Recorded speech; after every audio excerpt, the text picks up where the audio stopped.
King Charles changed the document at the very last moment. And when William saw what had been added, the room went completely silent. But the biggest mystery wasn't what Charles changed. It was whose name had suddenly disappeared from the final page. Before we reveal what Charles changed and why the palace is refusing to explain it, hit like and subscribe so you don't miss what happens next. And tell us in the comments, what city are you watching from today? The palace had been quiet for hours when King Charles asked for the folder to be brought back. No advices, no family, just Charles, a sealed document, and one final amendment waiting on his desk. He had already reviewed the pages earlier that evening. The arrangements appeared settled. Names had been agreed upon. Instructions had been prepared. Yet sometime before midnight, Charles changed his mind. He opened the document again, read one particular section twice, then reached for his pen. What he changed took only a few lines. But those few lines had the potential to reshape expectations inside the royal family. Charles signed the amendment, closed the folder, and gave one instruction. The revised document was not to be discussed until morning. That was when things became strange. William arrived expecting a routine private briefing. Princess and joined him shortly afterward. Neither had been told Charles had altered anything. An official placed the revised pages in front of them, and noticed the difference first. She stopped reading. William immediately looked across at her. Something was wrong. He turned back several pages, comparing the new version with the arrangement he remembered. Charles had added new language concerning how part of his private legacy would be handled. But William barely reacted to that. Instead, his attention moved further down the page. He read one line, then read it again, and watched his expression change. Was this in the previous version? Nobody answered. Charles wasn't in the room. The official refused to explain why the amendment had been made. And suddenly the palace silence felt deliberate. William closed the document, but not before returning to the same section one final time. Because Charles hadn't simply added something overnight. Something else had disappeared. A name everyone had expected to remain connected to the arrangement was no longer there. No explanation, no replacement, just an empty space where that name had been. And William understood immediately that this was no ordinary last-minute correction. The real question wasn't what Charles had added to his will. It was whose name he had suddenly removed, and what had happened to make the king change his mind before midnight. William kept the document open and said nothing. The missing name had changed the entire meaning of Charles's midnight amendment. This wasn't a spelling correction or some technical adjustment buried inside legal language. Someone who had previously appeared to have a place in Charles's private legacy was no longer included in the same way. And William wanted to know why. The answer didn't come. When Charles finally entered the room, he looked exhausted, but not surprised. William pushed the document toward him. "You changed this last night." Charles glanced at the page. "I did. Nothing more." That answer immediately bothered Anne. Charles wasn't denying the amendment. He wasn't claiming advisors had recommended it. He was taking responsibility while refusing to explain what had forced his hand. Then Camilla entered. She hadn't seen the final version. At first, she appeared more confused than concerned. But as she moved through the pages, her expression changed. She stopped at exactly the same section William had. For several seconds, nobody spoke. The amendment didn't threaten Camilla's title or her place beside Charles. It concerned something far more sensitive. What parts of Charles's private legacy could continue beyond his lifetime, and who could expect to remain connected to them? Camilla looked at Charles. "Why wasn't I told?" Charles didn't answer directly. He simply said the document reflected what he now believed was necessary. Now, William caught the word immediately. Something had changed, and recently, and began studying the earlier pages again. That's when she noticed something William had missed. A reference buried inside the amendment pointed to a previous private instruction from Charles, one written weeks before anyone knew he was reconsidering the arrangement. If that instruction still existed, it could explain why the king had changed the document at the last minute. And as for the earlier papers, Charles hesitated. That was enough, because suddenly it was clear that the midnight amendment hadn't begun at midnight at all. Charles had been thinking about this for weeks, and somewhere inside the palace was a private note explaining exactly what he had been afraid might happen. A note that could reveal why one name had disappeared from the king's final plans. The earlier papers arrived less than an hour later. Most of them revealed nothing unusual. Old briefing notes, routine instructions, draft Charles had already approved, then and found one page that didn't belong with the others. It was short, private, and written weeks before the Midnight Amendment. Charles had apparently been asking himself one question. Where should his personal legacy end, and where must the future crown begin? William read the note carefully. At first, it sounded almost philosophical. Charles referred to protecting family members, preserving important causes, and ensuring stability after his lifetime. Then the language changed. One line warned against creating arrangements that could unintentionally place the next sovereign under obligations he had never personally approved. William stopped. That sounded remarkably close to an argument he himself had made before. But this note existed before their latest discussions, which meant Charles had already recognized the problem and turned the page over. There was something else. A handwritten reference to a private conversation. No full explanation. No names. Only a date and 4 words. Must reconsider her request. William looked toward Charles. What request? Charles remained silent. Camilla, however, immediately understood. Her expression tightened. Weeks earlier, she had spoken privately with Charles about long-term security surrounding certain people and causes important to her. At the time, the conversation had seemed completely reasonable. But if that was the request Charles had written about, then his Midnight Amendment suddenly looked very different. This wasn't merely William pressuring his father. Something Camilla herself had asked for may have started Charles questioning where private generosity ended and future royal obligation began, and wanted to know exactly what had been requested. Camilla hesitated. Charles finally closed the folder. He said the conversation had been private. William's answer was immediate. Maybe it had been private then, but if it could affect the next reign, it wasn't private anymore. And that was the moment Camilla realized the missing name might not be the biggest problem. Because once William learned what she had originally asked Charles to protect, he would almost certainly draw a line of his own. The request had sounded harmless when Camilla first made it. Weeks earlier, during a private conversation with Charles, she had raised concerns about what would happen to several commitments close to her once his reign ended. Charities, long-serving advisors, and people whose security had become connected to her royal position. Camilla wasn't asking Charles to change the succession. She wanted reassurance that everything she had spent years building wouldn't simply disappear overnight. Charles understood. At first, he even seemed willing to help. But then came the question that changed everything. How much could Charles guarantee after the crown no longer belonged to him? When William eventually learned about the request, he didn't object to Charles providing for people privately. His concern was different. If any arrangement required future palace access, royal resources, or continued recognition under the next monarch, then Charles wasn't simply distributing his own legacy.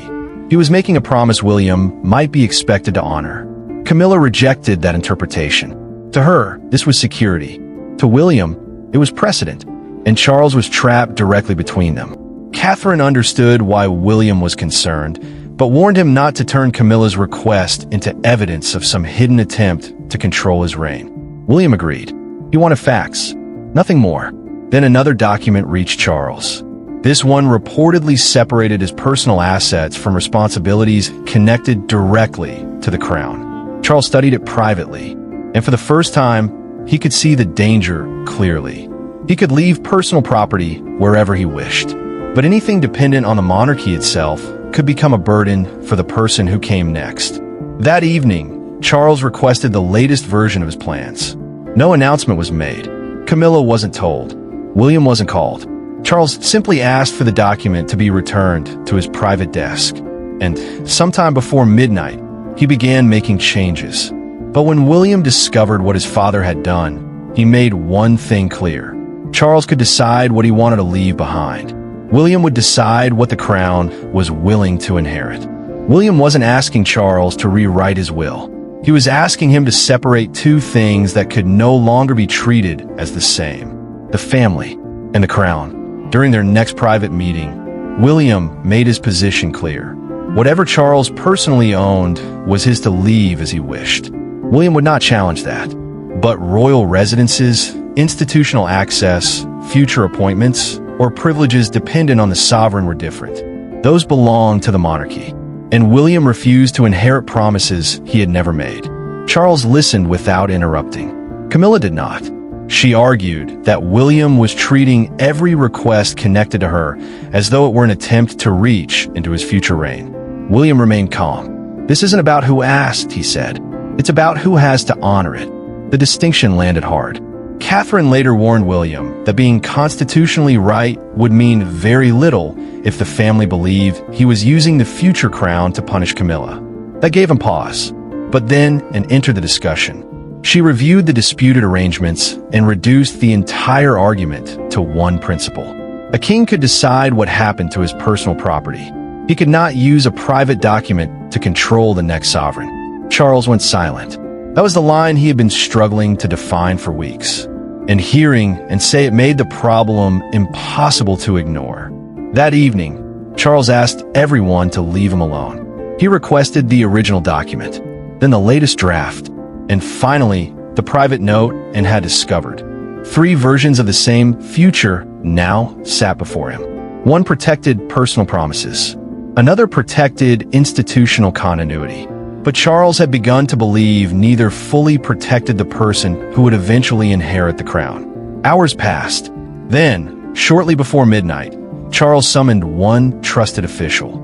He gave a simple instruction: bring him the final amendment page. No one knew what he intended to change.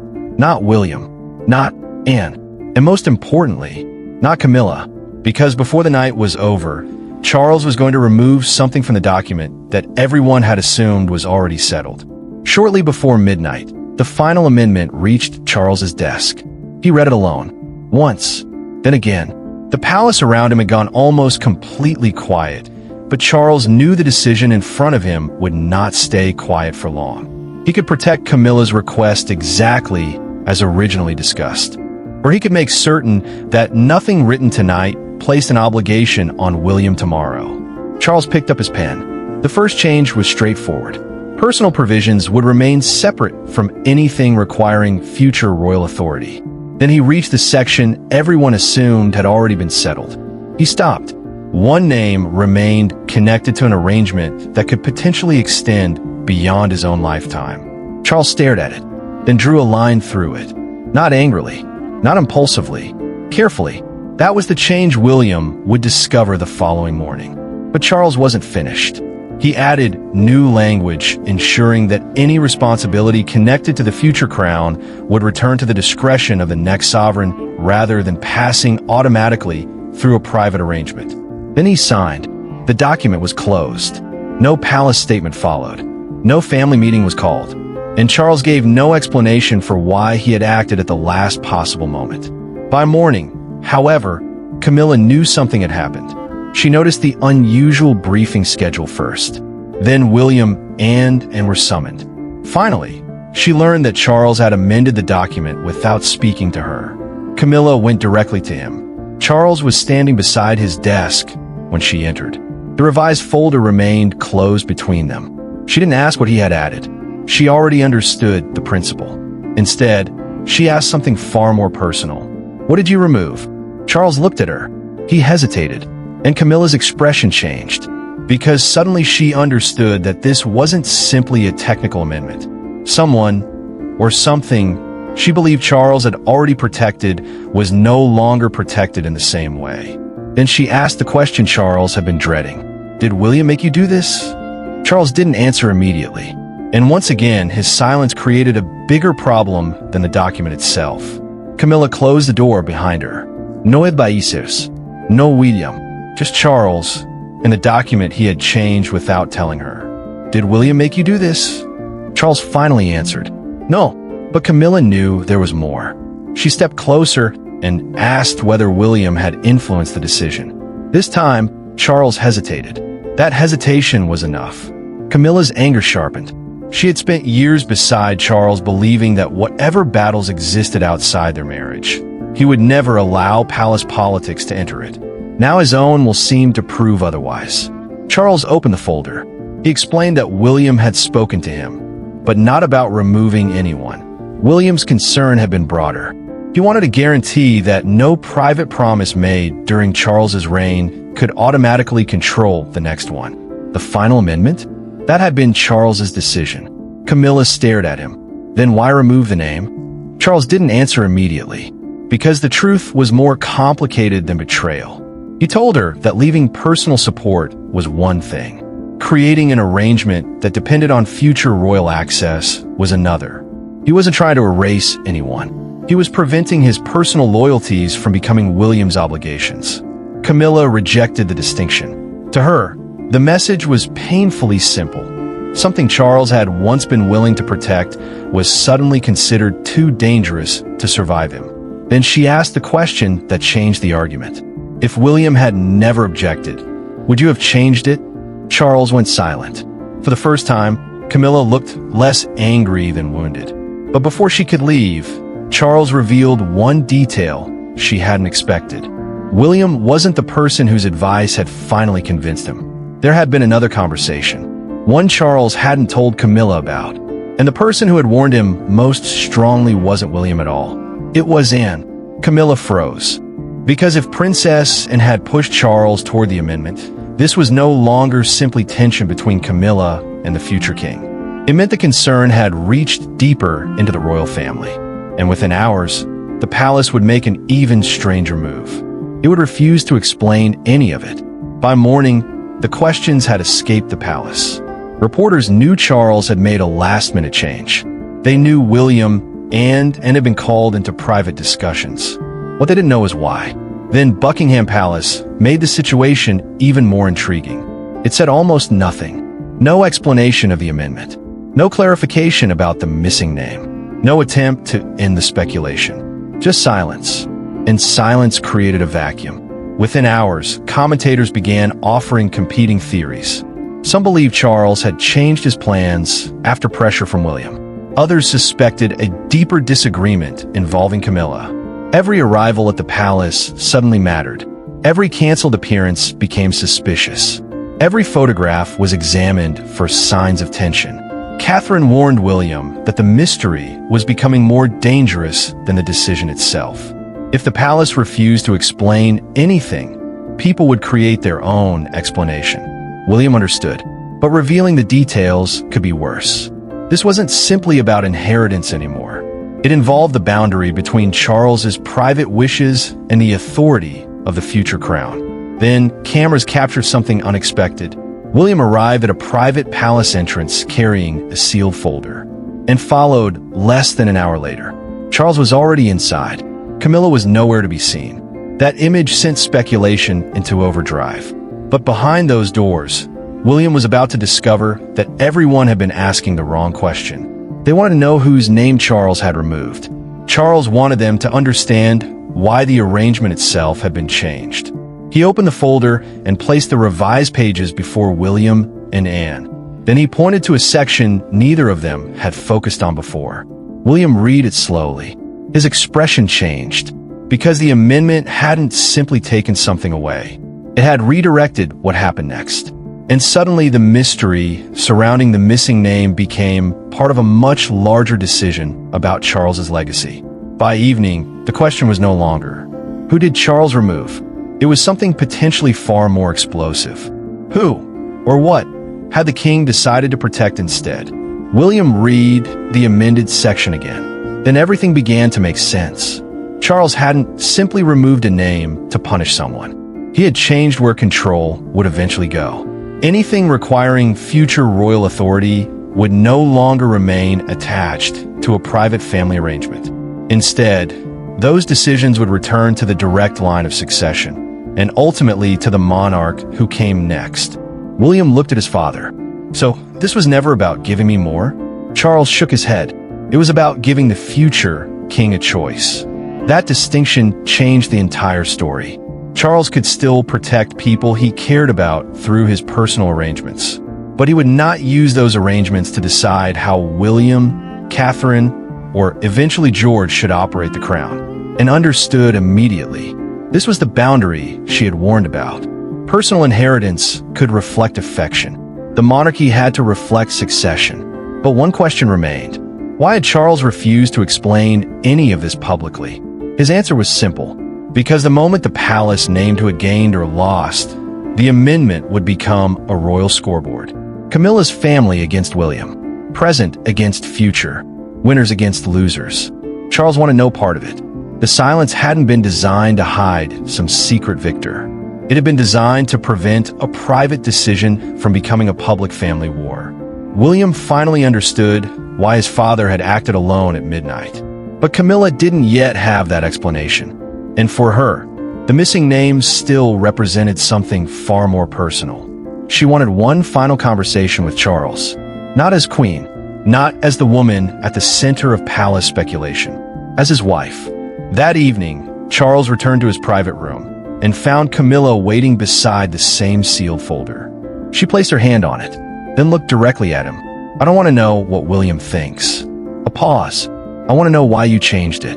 And this time, Charles could no longer answer with silence. Charles looked at the sealed folder between them. Then he finally told Camilla the truth. He hadn't changed the document because William demanded it. He hadn't done it to punish her family. And he hadn't suddenly decided that the people important to Camilla no longer mattered. He changed it because he had realized something uncomfortable. There were decisions he could make as a husband, and there were decisions he had no right to make for the next king. Charles explained that his personal legacy could still reflect love, loyalty, and gratitude. But anything requiring royal authority after his reign had to return to whoever wore the crown next. Camilla listened quietly. She still disliked what the amendment meant, but now she understood why Charles had drawn the line. Then she asked about the missing name. Charles opened the document one final time. The name hadn't simply been replaced by another relative. That was the detail everyone outside the palace had misunderstood. The authority connected to that provision had been returned to the future sovereign. No private winner, no secret favorite, no last-minute reward, just a boundary. William would decide what continued during his reign, and one day, the same freedom would belong to George. Camilla looked down at the page. For days, the missing name had felt like rejection. Now it represented something different, an ending. Charles could protect the people he loved, but he could not guarantee them influence over a crown he would no longer control. Later that evening, William joined them. No celebration followed. There was no dramatic victory. Charles simply closed the folder and placed it inside a locked cabinet.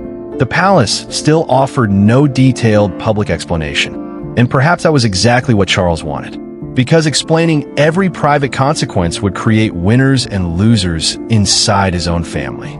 The document had begun with a mystery, a midnight amendment, a missing name, and a palace refusing to speak. But the most important change wasn't who Charles had removed. It was what he had refused to leave behind. A private decision capable of controlling the crown after him. The folder closed. The silence remained.